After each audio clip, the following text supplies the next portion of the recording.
السلام عليكم ورحمة الله وبركاته. ازيكم يا حبايبي؟ عاملين ايه؟ كل سنة وانتم طيبين.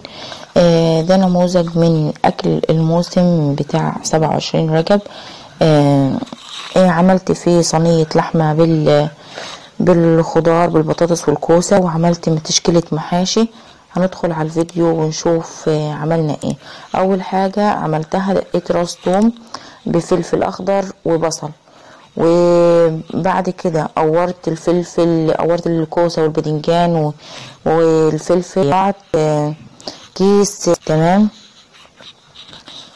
وطبعا جهزت اللحمه اللي هطبخها. اللحمه فكت دلوقتي تتغسل حته بحته. واول حاجه هعملها اني بحط في الحله ماده دهنيه، سمنه، زيت اللي تفضليه، وبنزل بالثوم والبصل اللي انا كنت دقهم على الهون واطش للحمه.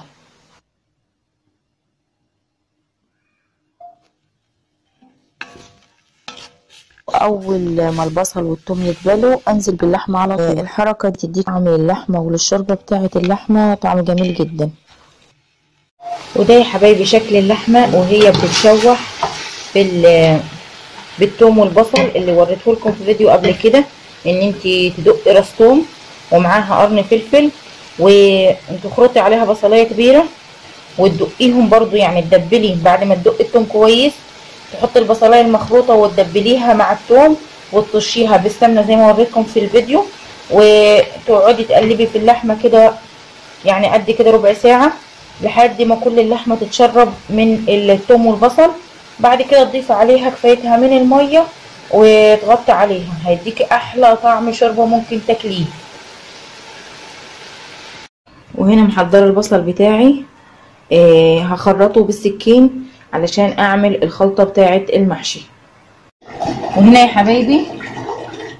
حبايبي بعد ما خرطت البصل وحطيت ملح مبهر زي ما انتم شايفين، بس البهارات متوصيه بيها المره دي عشان دي محشي. مخرطه البصل بالسكينه. هوريكم حاجه مهمه جدا بتخلي طعم المحشي بتاعي لا يعلى عليه.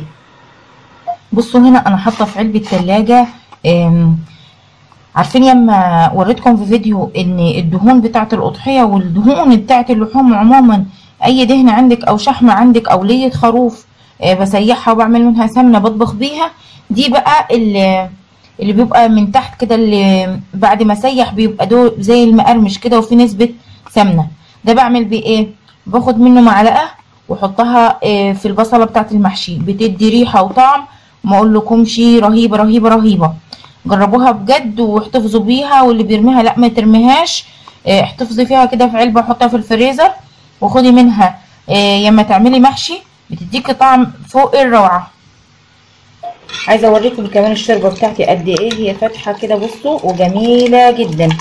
اهو في اللحمه اهو خدت وادت في طعم اللحمه وهي نزلت عصارتها اللحمه فيها. وبصوا بصوا الكاميرا مش مديها حقها، بصوا فاتحه وجميله ازاي. بصراحه انا ما بحبش الشوربه اللي بتبقى غامقه حتى لو ميت طعمها حلو، ما بحبهاش. بصوا نتيجه نجاح اي شوربه انت بتعمليها، فراخ، لحمه، طيور، تكون عليها اللمعه الحلوه دي، تحس ان دي شوربه بجد كده حلوه، وهتعملي عليها اكل باذن الله هيطلع معاكي زي الفل. هنا زي ما قلت لكم نزلت بالمعلقه بتاعت سلي الدهنه، افتفتها كده واقلبها في البصله، هتديكي طعم جميل جدا. وهنا اول ما البصله بتاعتي بدات مش عايزه تاخد لون احمر غامق، بتعمل حموضه في المعده اول ما تاكلي محشي كده وتحسي بتخمه. انا بقلب فيها كده لحد ما تاخد اللون الاصفر الجميل ده. بكون محضره تشكيله توابل، كزبره ناشفه، كمون، فلفل اسود، حبهان، ورق لورا، كلهم بجمعهم وبطحنهم في الكبه بتاعه الخلاط وانزل بيهم على المحشي. بنزل بيهم على البصله بعد ما احط الطماطم واحط البهارات. انا في المرحله دي حطيت الطماطم واتسبكت وحطيت الخضره وبدات اشتغل في المحشي بتاعي. بصوا يا حبايبي بعد ما البصله توصل للمرحله دي، معلش الفلاش بتاع التليفون فصل يا دوبك تبقى ذهبي، انا ببقى شايله من الثوم والبصل اللي دقاه قد معلقه هضيفهم عليها اهو. لو واضحه شايله معلقه كده من الثوم والبصل، هضيفها على البصله بتاعه المحشي هتديني طعم جميل جدا.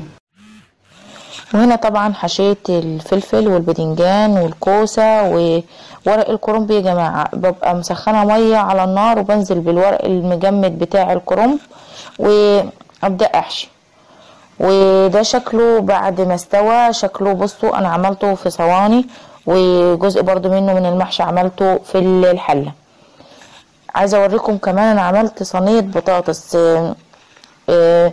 باللحمه.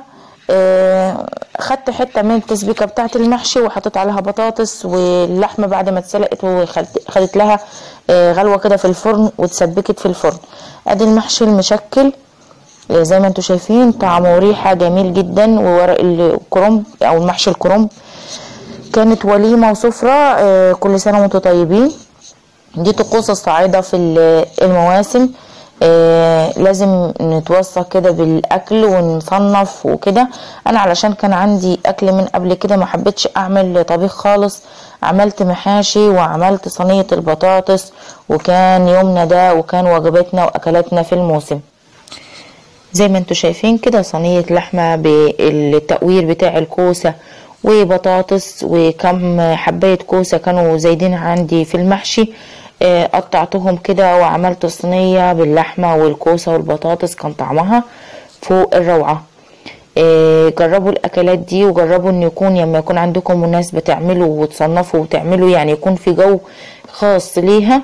وطبعا ذكري اولادك انهم يصلوا ويدعوا ربنا، وان مفيش مناسبة او ذكرى دينية كده تعدي كده وخلاص، لا يكون لها طابع ومعنى خاص في نفسهم، علشان حتى فيما بعد بكرة وبعده ورثوها لأولادهم وياخدوها نمط حياة. وكل سنة وانتم طيبين. يا رب الفيديو بتاعي وتقديمي للأكل واليوم بتاعي والأكل بتاع الموسم يكون عجبكم. استودعكم الله، والسلام عليكم ورحمة الله وبركاته.